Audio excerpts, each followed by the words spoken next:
Hello, Hillman community, and thank you for dedicating your time to learn more about the Platteville School District's facilities referendum.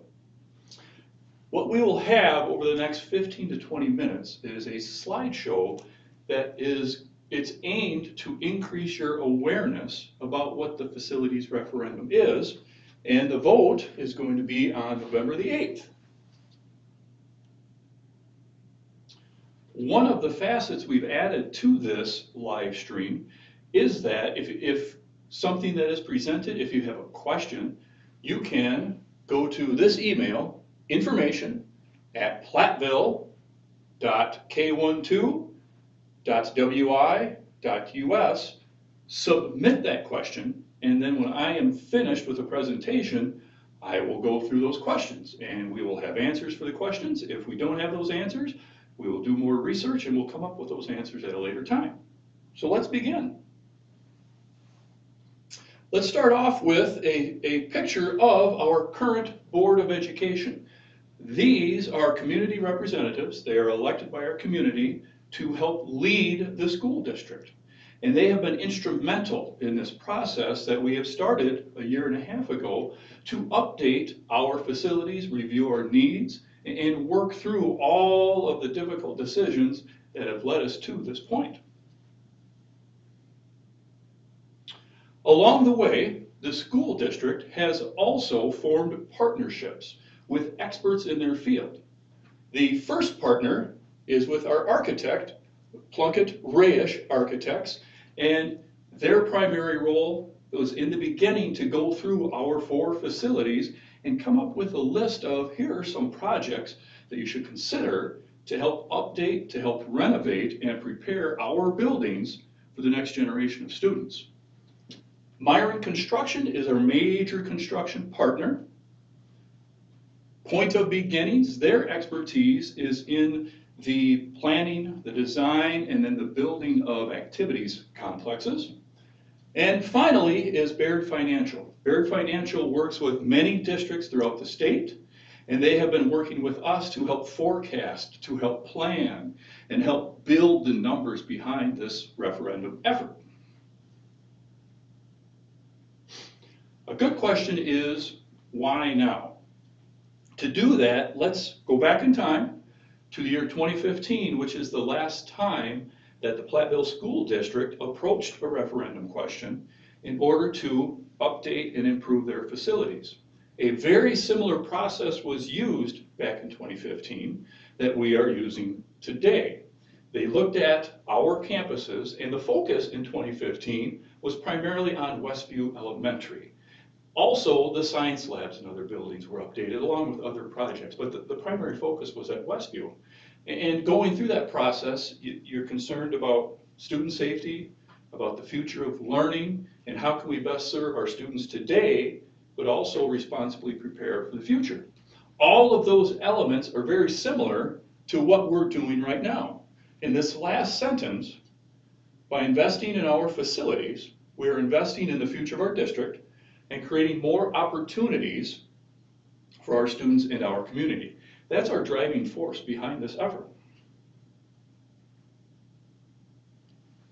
When a school district starts to consider a capital referendum, let's start to look at our facilities and see how best we can improve them, there are 3 main tenets that we focus on. Will it improve the educational environment in all of our schools? Was there responsible planning? And then also, are we addressing the safety and accessibility so every member that's in our district feels like they belong on our campus? A lot of this presentation will be focused on the responsible planning piece, but you'll also pick up pieces of the other 2 as we go forward.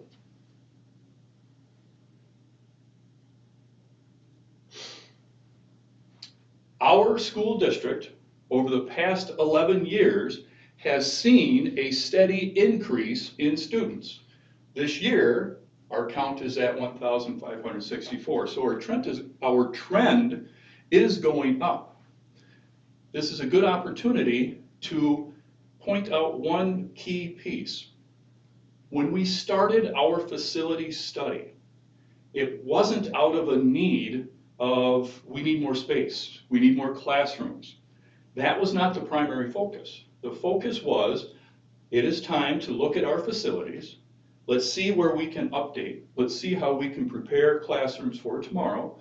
Let's see how we can have a school that stays current for the next generation of students, as opposed to not paying attention to your facilities and then having a much larger price tag down the road.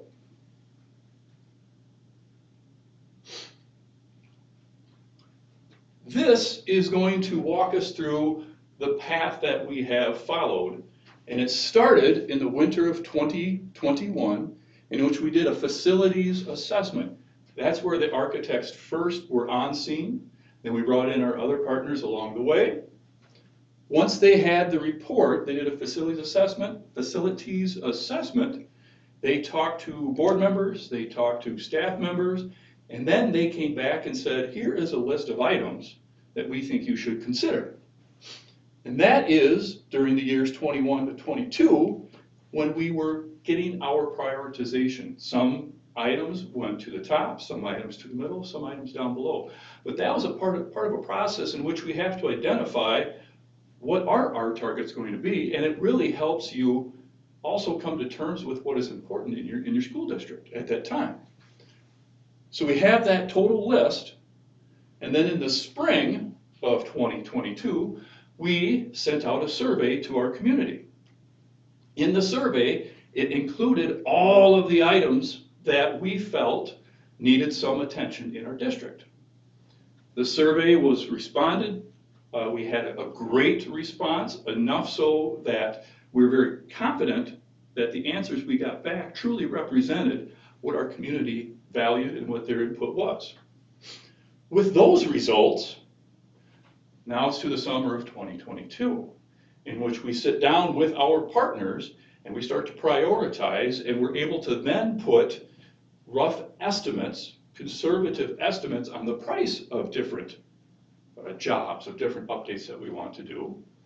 And that all leads up to August of 2022, in which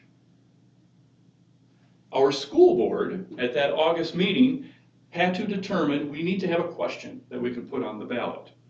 That question is going on the ballot, and it was approved unanimously by our school board.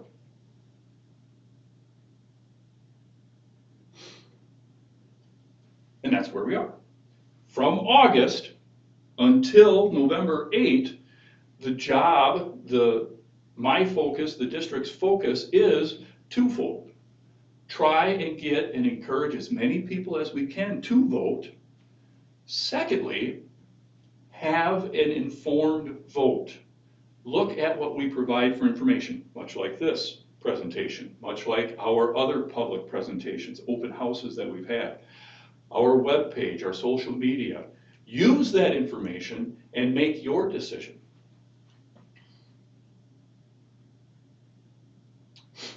Tying back to the survey, when the survey was returned, the initial items, the initial total was 52 million. The survey came back and said the community would not support that big of a referendum. So we went back, we used our partners, we used a process, and that is where we came up with $36 million of overall project spending. The survey was valuable. It informed us that we needed to narrow the scope of our projects. Also, what the survey supported was 87% believes that the Platteville School District delivers a high level of education, and 71% said, yes, I would recommend the Platteville School District to family and friends. So that gives us confidence going forward that we can have a referendum and have good results as far as accurate representation of what our community and where they're at. So now we're looking at the specific projects in each school. In 2015, Westview was the primary focus. 2022, this referendum, the primary focus is at our high school. So we can go down these items. The top two, the cafeteria renovation and the kitchen renovation, they rose to the top quickly when we were discussing what can we do at the high school to help improve that facility. It's still the original kitchen, original cafeteria. We have issues with delivery. We have issues with cold storage, our freezer, our dry storage, and just the way that the kitchen is designed.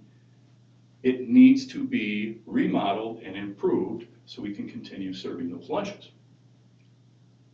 The CTE Classroom Addition to the south, we have proposed 6,000 square feet, 3 classrooms, CTE, Career and Technical Education, classes that are designed to help that type of learning. Ag Science will be one of those classrooms. Another one, we are looking at some sort of commercial kitchen, some sort of food service, because we have realized that Ag Science and that commercial kitchen, they fit nicely with the equipment that they might share. The third classroom is still up in the air. We haven't solidified what it could be. The leading candidate right now would be, let's have a classroom that helps our students learn and prepare about the many healthcare fields that they can explore as far as a career pathway. The auditorium renovation, there is a need for lighting, some new lighting in the auditorium, but the key piece with the auditorium is accessibility. If you remember back to one of those early slides, safety and accessibility. As you know, if you've been to one of the performances, great performances that we put on in our auditorium, the parking is primarily on that side of the building, and you enter and you walk the length of the building to get into a side door of the auditorium. With the auditorium renovation, we would like to put in an accessible entrance over here to the east, and then have a lobby in which you come in, there's a ticket booth, and we can enter into the auditorium, as I believe an auditorium should have a nice lobby and an entry to get into. To do that, there's work to be done on this parking lot, but there's also proposed handicap parking closer to the building. And then here it's a little difficult to see, but it's a drop-off zone where you can pull in, drop somebody off, and then you can go and park your vehicle. The outdoor activities complex, and that is a lot of this area to the north. That all started with our track. Our current track has structural needs, it's fading in life, it has limitations, only 6 lanes, there aren't lights, the bleachers are outdated. We could really use, and our students could benefit from, having a new track. So with that in mind, we do have space for an 8-lane track to the north. There is not space for a track where the current track sits, for an 8-lane track. If you're going to build a track, you will have bleachers, you will have bathrooms, you will have a concession stand, you will have power, you will have lights with a new track. If you're going to do that, it would be wise financially to also place on the infield a turf field. That turf field can be used in the fall, it can be used for soccer, and it can be used for football. Same with this practice field. It also would be used by our marching band and their field show. In the spring, it would be used, track and field would be on the track, but we would also have spring soccer using that field. And with a practice field, this would allow our softball and baseball teams to get out earlier than they would. They wouldn't have to wait for the frost to come up through the ground. They could just get on that turf field and start practicing. Now the summer, our community has a very large soccer organization through the City Rec and also through the Platteville Power Soccer. By having these facilities here, with this field, the practice field, our existing soccer field will remain, and then the city fields up to the northeast, we believe we can host all of our soccer practices and events in one site. So that would limit a parent from having to drive, if they have more than one child that they are responsible for, from having to drive to 3 different sites at the same time. So that's a safety benefit from that. And all summer using those facilities. City Rec, and Platteville Power Soccer. The ADA repair, the electrical corrections, that will be some jobs that are throughout the school, but the focus is in this center room. It's called room 6, and it's a traditional college lecture hall format. We would like to update the technology in there so we can do more live stream activities and just make it a more modern learning space for us. The new west parking lot goes where the track once was. Increasing parking for events when we have home events, especially if we have more than one home event, a lot of our citizens end up parking in the streets. With the additional parking that we're putting in, hopefully that is limited.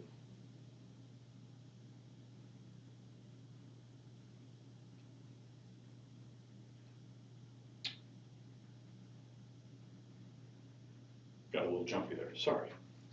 Platteville Middle School, next up, additional bathrooms on the south end of the 7th and 8th grade hallway. So this hallway here serves over 200 students, 10, 15 staff, and in that hallway we have one set of bathrooms. The boys' bathroom has 3 urinals, 1 stall, girls' bathroom, 2 stalls. So that gets to where our students have to wait in line to use the bathroom.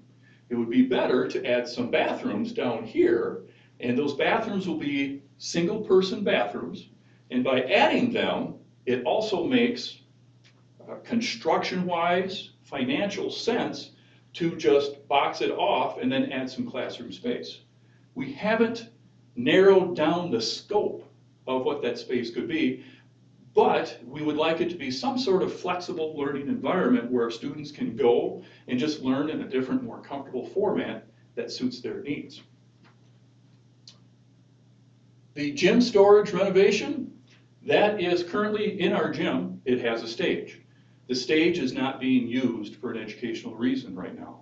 It has some storage. The idea would be to remove that stage and then create more learning space, be it for physical education, be it for health education, or it could just be another one of those flexible learning spaces where a person can take a class where they need to move around a little bit. Another key piece is in our entrance into the middle school gym. We have the doors, but they're not ADA accessible. If somebody has a mobility concern, they have to leave their party, go to a separate sidewalk, and come in a side door. We want everybody to come in the same doors and feel welcomed into our building.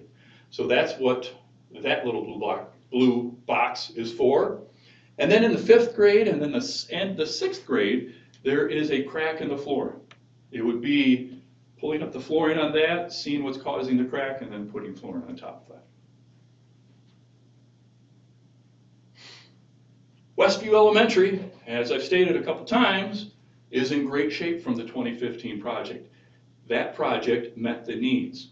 But what we've noticed as years go by, there is more and more vehicle traffic when we come time for parent pickup and drop off. The concept is, let's see if we can pull some traffic off of Westview Avenue, and maybe that alleviates something off camp. But we do have one main entrance at Westview, but we also have a safe and secure entry there leading into the gym. Try and incorporate 2 different places, hopefully alleviating that bottleneck of traffic at the morning and then in the afternoon. Neil Wilkins Early Learning Center. The same need that we have at the high school is present at Neil Wilkins, and that is the cafeteria and the kitchen space are outdated, they're clumsy, they're awkward to work through. So the plan would be to take the current gymnasium space, put a kitchen in there, put proper storage, a freezer, a cooler, dry storage, have it so deliveries can go around back, and then have an eating area, the cafeteria part, in the rest of that gymnasium. But also designing it so our students can have assemblies, so they can have speakers come in that space. It's a multi-use space. Once the gymnasium has been remodeled to that, then it's adding an additional very similar gymnasium to the end of Neil Wilkins. When doing that, it takes away some of that hard playing surface that the students use throughout the day facing west. So we would replace that out back and butt that up to an existing playground area. And also a variety of plumbing and electrical updates.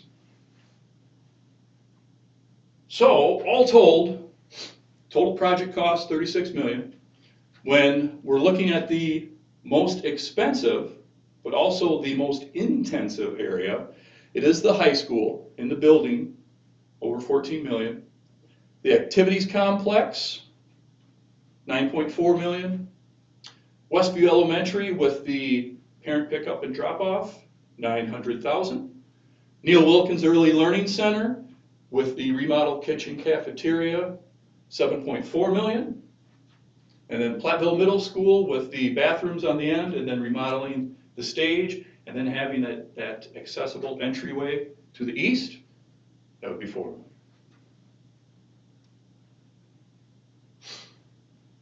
Timeline of project. If you would, just look above the line, because above the line is talking about the general construction of everything. So things that Myron Construction and the architects would be working together on. If the vote is approved, the design phase goes throughout this school year, and it's a very meticulous, purposeful, collaborative effort in accomplishing what we are designing. During the summer, those designs are finished, we send it out to a sealed bid process. The bids are all collected, and at one event, we open the bids in a transparent fashion, and then we select. Once those bids are approved, then it takes this lead time for your supplies and materials to be ordered, to be delivered, and then the school construction would hopefully begin in March of '24, and then be finished in December of '24. Below this timeline, just think activities complex. The activities complex does not have as many options or different designs to consider. Therefore, the design time is minimal, and we can get bids out and collect them in February of 2023. And then hopefully, as much as the weather allows, begin construction in April through November. Might be finished, might not be finished, but usually at November is when that construction stops, and then pick it up again if we have to in April of the following year. And now into the financing piece. Going back to one of the first slides where I stressed about the responsible planning of everything. When we get into this piece, this is where our partner Baird comes into play, and really this is their expertise in order to forecast and judge and determine what's the best route forward. But with this slide here, it talks about the mill rate. You can also call it the tax rate. So you can see over the past 5 years, our district has a mill rate that has been declining. This number includes the proposed referendum. So we're able to, through careful planning, through forecasting, determine that this is a fair time because the tax rate is decreasing, and we can have the referendum included in that tax rate, and yet the rate still continues to go down.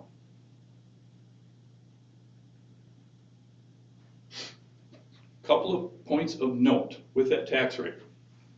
This pie chart represents if you are in the city of Platteville. In your property taxes, here are the portions. So the Platteville School District, in your property taxes, 40.58% of that property tax bill is from the school district. And we have other entities that are involved in that.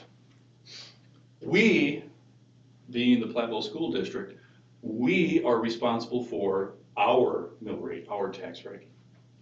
So what I'd like to do is go through a scenario, and this will help it really helped me understand the impact of the tax rate with another variable. So, if there is no change in the past year in the market value of my home, in 21-22, our mill rate was 8.05. If my home value was 100,000, that was my school taxes, this black portion. In the year 22-23, the mill rate is now less. It's $7.62. That means my home value, no change, stayed the same, $100,000, $762 in school taxes, and the difference would be a decrease in $43 annually. But we have noticed in our area that the market value of homes, on average, have increased 12%. So let's factor that into the equation. Here is the same line. Last year, mill rate 805, home value 805, 805. But now we're in the year 22-23. We have our tax rate, our mill rate of 7.62. We apply that, but now the home value increased 12%. Is $112,000 multiplied by, this number's larger, this number's lower, but it ends up in being $853 in school taxes, different from no change, and then that difference is a $48 annual increase. That is something, as we went through and planned this, that we've been aware of.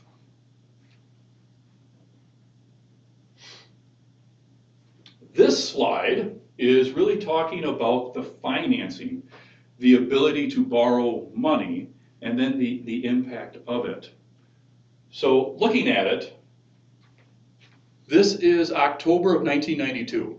So we go back 30 years, and these are the AAA municipal bonds.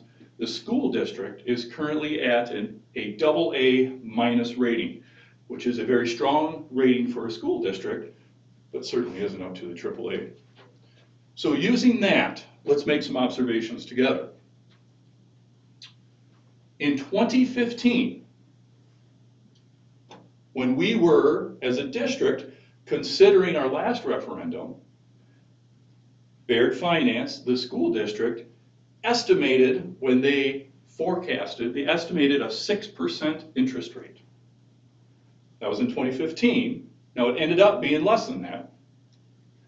Currently, with our financing, we are estimating 4.5% to 5%. So we are still within the range that we financially planned for. And just a side question.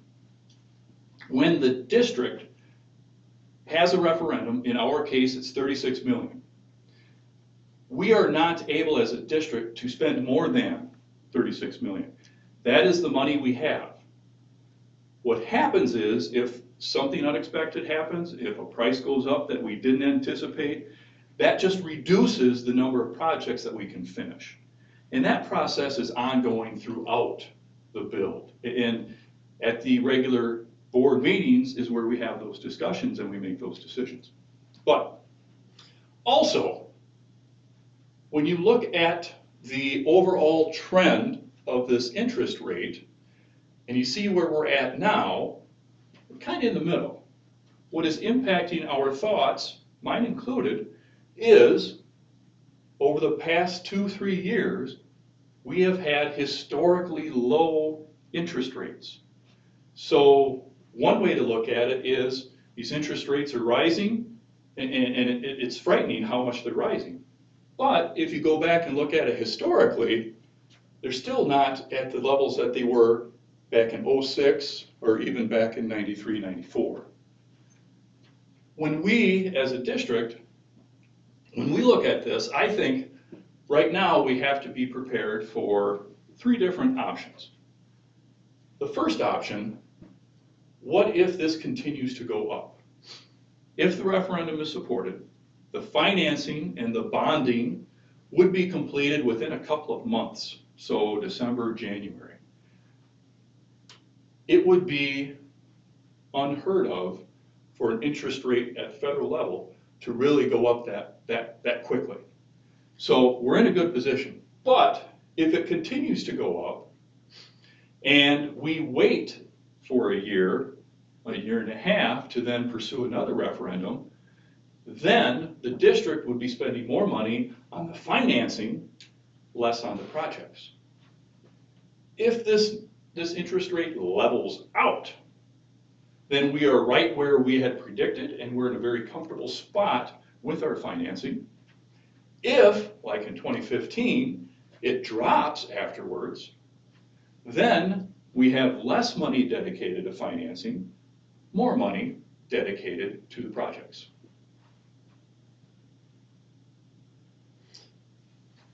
Another fair question is, how much debt can a school district take?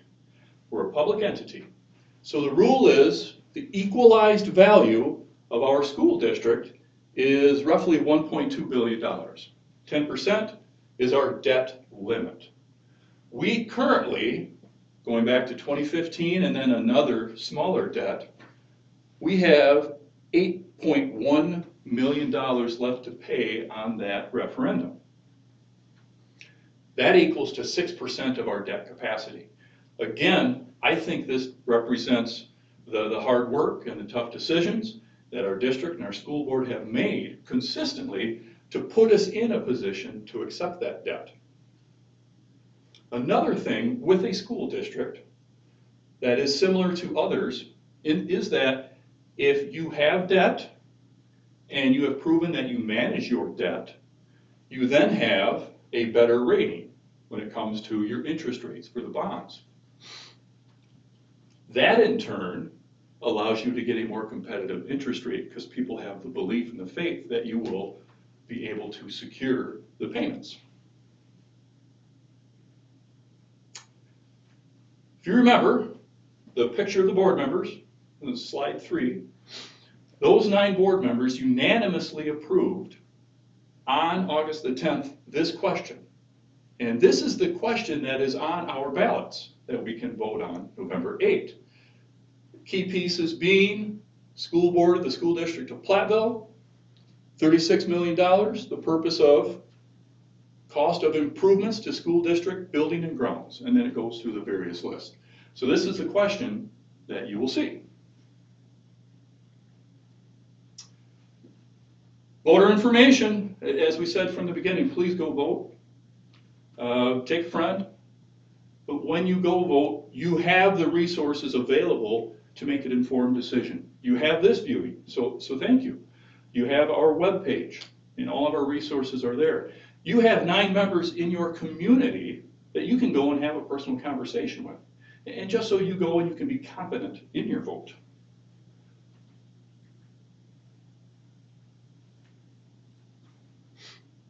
We've made it to the end. So, thank you for taking the time and becoming informed about our school district. Thank you so much. We are preparing for today, we're preparing for future generations. So we appreciate your time. I will now transition, and there is an opportunity for those questions to be submitted. We can get those questions and I can work through them.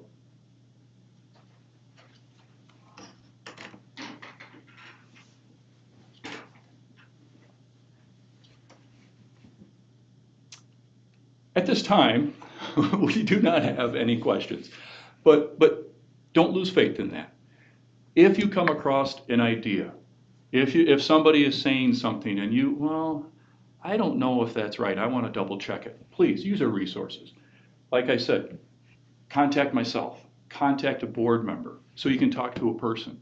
Poke around on our webpage, find something. If we have a question that we haven't answered, it really is our duty to help answer that. So in summary, thank you so much. I wish you all well and take care.